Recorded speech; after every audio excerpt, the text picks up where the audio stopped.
नमस्कार मंडळी, श्री स्वामी समर्थ। यावर्षी कार्तिकी एकादशी 2 नोव्हेंबरला म्हणजेच रविवारी येत आहे आणि या कार्तिकी एकादशीला देव उठणी एकादशी किंवा प्रबोधनी एकादशी असंही म्हणतात।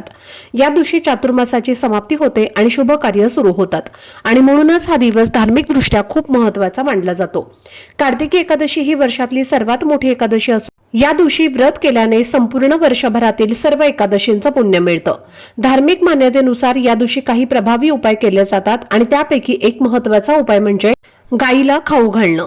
तर या खाऊने केवळ गायीची सेवा होते असं नाही, तर घरातील अडचणी दूर होतात, नशीब उजळतं आणि असं मानलं जातं की 7 पिढ्यांचं दारिद्र्य 24 तासात नष्ट होऊ शकतं। तर या उपायासाठी कोणती वस्तू गायीला खाऊ घालायची आहे, ती कधी आणि कशी करायची आहे याची संपूर्ण माहिती मी एका व्हिडिओमध्ये दिलेली आहे। तो व्हिडिओ पाहण्यासाठी या व्हिडिओच्या खाली दिसणाऱ्या छोट्याशा त्रिकोणावरती क्लिक करा, म्हणजे संपूर्ण माहिती तुमच्यापर्यंत पोहोचेल। धन्यवाद। श्री स्वामी समर्थ।